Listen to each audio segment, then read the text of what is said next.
And I think by the Lakers not extending LeBron, they really threw a wrench in his retirement plans, because I think prior to that, LeBron had plans for playing at least a few more years.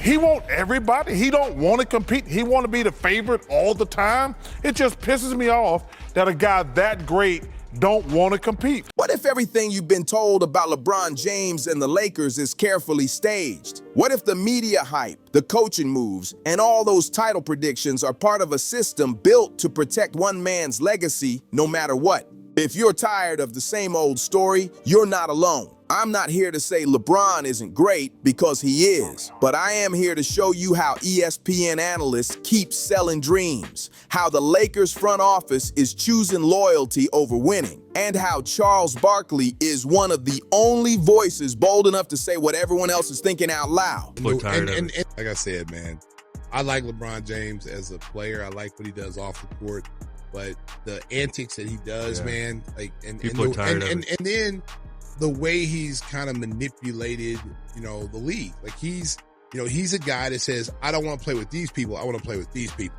So do what you got to do to get me these people. Okay. I want a dream team. I want my son to play, because like I said, you could have used that second round pick, or maybe even traded someone to get someone that could have helped you this year. I'm not saying Bronny's not an NBA player, but he's not an NBA player right now. And you could have signed him as a free agent. But, LeBron's ego would have been bruised if his kid goes undrafted and then the Lakers sign him as a free agent. This isn't about hate. It's about the machine behind the myth. And yeah, it's time to expose it. The GOAT debate? Let's start with Kendrick Perkins. If you watch ESPN, you've heard him repeat the same take nonstop. The Lakers are real championship contenders. Not because of their record, not because of defense, but because LeBron is happy. Here's Perkins' logic in simple terms. When LeBron James feels good about his coach, his teammates, and the direction of the franchise, he lifts everyone around him. And when LeBron lifts the team, championships supposedly follow. Perkins points to body language, public comments, and LeBron's relationship with Redick as proof something special is cooking. We got to witness a piece of history in that first half. LeBron James becoming the first player ever to score 40,000 points. I want to hear your thoughts on that, Stephen A., but also I know you have your eye on something else as well. You just ignored the first part of it, huh? So I'm going to start it up. Get ready to start scoping the statue for LeBron outside of Crypto.com arena. Whoa. That's what, okay? 40,000 points done in the Lakers uniform. Passing Kareem when he passed him up in the Lakers uniform, winning an NBA championship in the Lakers uniform, winning a finals MVP in the Lakers uniform. What else can I say about the man? The GOAT.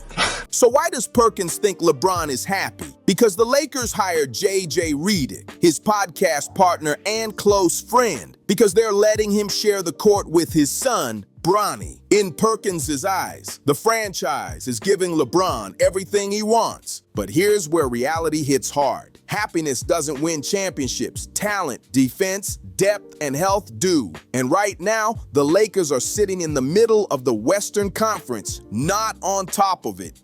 The good news is that now the Lakers are interviewing Redick, who used to play basketball and also does a podcast recently with LeBron James. Their defense is shaky night to night. Their depth drops fast after LeBron and Anthony Davis, and that's just reality. And they're stuck in a loaded conference with the Nuggets, Thunder, Timberwolves, and a Mavericks team catching fire at the right time. Perkins isn't selling facts, he's selling a feeling. He's wrapping nostalgia and star power and calling it analysis. Think about it for real. When has the star is happy ever been a real championship metric? The 2004 Lakers had Shaq and Kobe, and happiness didn't save them. They lost because the Pistons had better defense and real chemistry. The gap between Perkins' hype and reality is huge. He's telling fans the Lakers can win it all because LeBron smiles at press conferences. Do you view LeBron as the greatest scorer ever? No, I do not.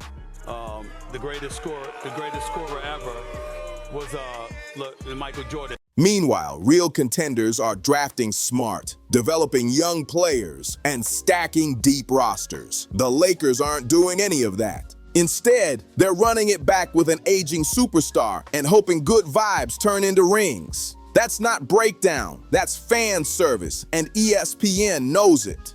Malika, so I'm told the Lakers gave JJ Redick a 2-year extension, so that gives them a total of 5 years through 2029, 2030 at $45 million. So this makes it clear JJ Redick is the coach, not just now, but moving forward for the long term. Then in early 2025, reports came out that the Lakers were planning to extend JJ Redick's contract. Let's be clear what that says. A first-year head coach with 0 prior coaching experience wasn't being rewarded for results, but for his connection to LeBron James. Looking ahead long-term, Rob Pelinka, the Lakers' general manager, didn't wait for answers. He didn't wait to see how the season finished. He didn't wait to see if JJ Redick could adjust in the playoffs or even prove this team could win one series. Instead, he rushed to lock Redick in and sent a loud message. Your seat is safe because LeBron wants you here. In what real-world job does someone get a contract extension in year 1 with no results to show? Picture a CEO hiring his friend to run a division, then handing him a multi-year deal before a single profitable quarter.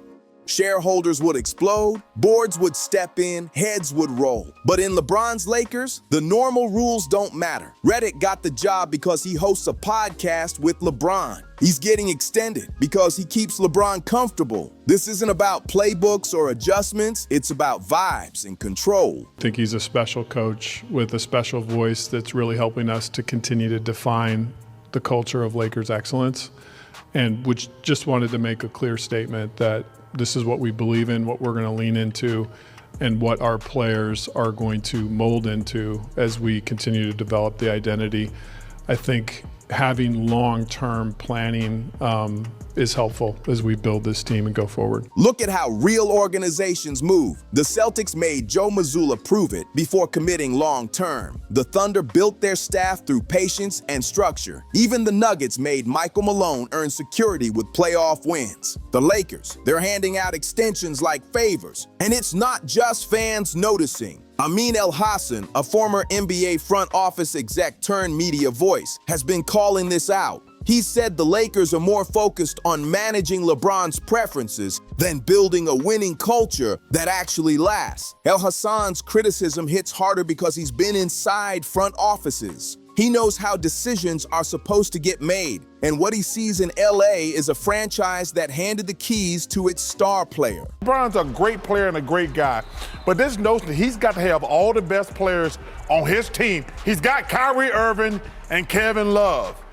He wants everybody. He don't want to compete. He want to be the favorite all the time. It just pisses me off that a guy that great don't want to compete. That's not how the Spurs ran things under Pop. That's not how the Warriors built a dynasty. And that's definitely not how Pat Riley ran the Heat. The Lakers have turned into a player empowerment case study, and not the good kind. When a franchise focuses on keeping one player happy instead of building the best team possible, everybody loses. Well, everybody except the analysts selling the dream.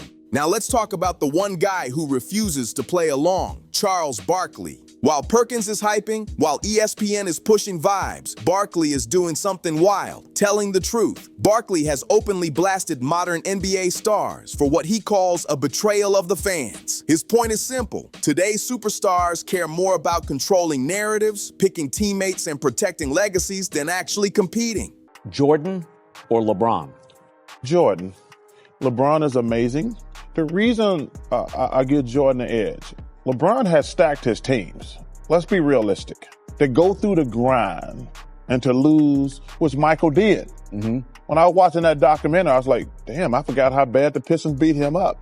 Like, we all want to win, but the struggle is part of your legacy. When the Pistons beat the hell out of him for 3 or 4 straight years, and he's like, no, I'm going to keep getting better. I'm going to keep getting better.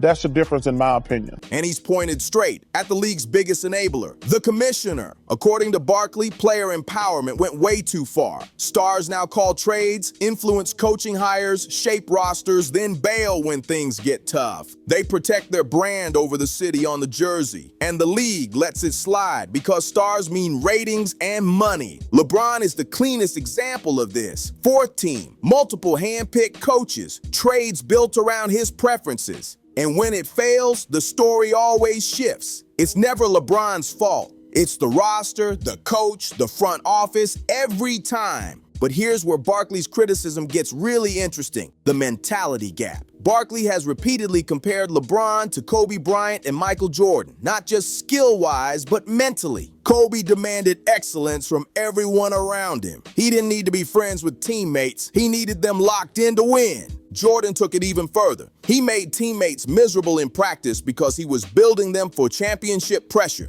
Both guys stayed with their franchises through ugly years and built dynasties through continuity and grind. LeBron, he's moved teams when things weren't perfect. He's leaned toward comfort and relationships instead of sticking through the long, painful build of something sustainable. Jordan never ran when it got hard. Kobe didn't either. LeBron has seen coaches fired and teammates moved when they didn't meet expectations, not by dragging them up with tough love, but by using influence to clear them out. That's a real difference. Barkley isn't saying LeBron isn't great. He's saying LeBron represents a new era, one where stars have more power than ever, but less patience for adversity, and fans pay the price, both emotionally and financially, for a league that's drifting toward brands over real competition. Now connect the dots. You've got ESPN analysts like Perkins pushing title dreams based on LeBron's happiness, not basketball facts. You've got a Lakers front office rewarding coaches for their relationship with LeBron, not results. And you got a media machine protecting the narrative every time things fall apart. Blame shifts, excuses roll, accountability disappears. This system is built to protect and inflate LeBron's influence on every level. Perkins and ESPN need LeBron stories because they bring clicks and ratings. Even failed Lakers runs still pull massive viewership, and everyone involved knows it. So ESPN has every reason to keep you believing the Lakers are contenders, no matter what the standings say. Rob Pelinka needs LeBron happy because LeBron is the franchise. If LeBron pushes for a trade or stirs up drama, Pelinka's job is on the line. So he does whatever it takes to keep the peace, even if that means hiring unproven coaches or making shaky roster moves. The wider media protects LeBron because he's been the face of the league for 2 decades. His legacy is tied directly to the NBA's modern growth. Admitting that the player empowerment era created real problems would mean admitting the league chose individual brands over competitive integrity. And it's not just outsiders saying this. Gary Vitti, the Lakers' legendary athletic trainer who spent 32 years with the franchise through Magic, Shaq, Kobe, and beyond, has questioned how the organization operates today. This is someone who was part of 5 championship runs, and he's been openly critical of current decision-making. Most telling of all, he called LeBron an enigma. That word wasn't accidental. It suggests someone hard to understand, hard to predict, hard to manage. And that's coming from a man who worked with the most demanding stars in NBA history. When a Lakers lifer like Vitti raises doubts, that should hit different. He's seen real championship cultures up close. He knows what organizational excellence looks like, and what he's watching now doesn't match that standard. Now, to be fair and keep this honest, we have to acknowledge the counter-argument. LeBron's defenders say player empowerment is good for the league. Players have more control over their careers, more leverage, more say in their futures. And that argument isn't baseless. After decades of owners treating players like assets, the balance has shifted toward the players, and that part is progress. Supporters will say LeBron delivered real results. 4 championships, 3 franchises, 10 finals trips. He's proven he can win, even if the path looks messy. Maybe the LeBron-friendly approach works because it ends with rings. And with JJ Redick, some argue smart organizations take risks on first-time coaches. Steve Kerr had 0 coaching experience. Jason Kidd jumped straight from the court to the sideline. Sometimes fresh voices and real relationships spark winning cultures that old-school logic can't predict.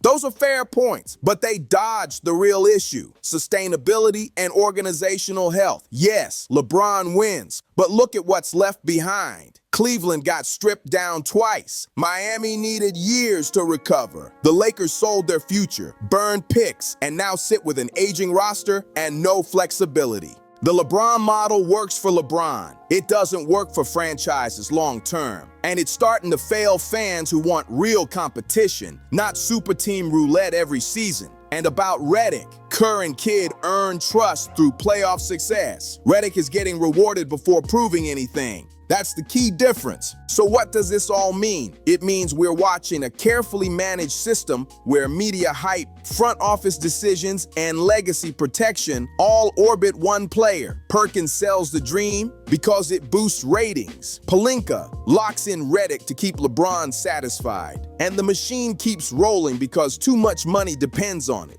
This isn't about hating LeBron. It's about understanding how the system works and who benefits from it. So ask yourself, are you buying what they're selling, or are you ready to see the machine for what it really is? Drop your thoughts in the comments. If this video made you think, smash that like button, subscribe, and share it with someone who's tired of the hype.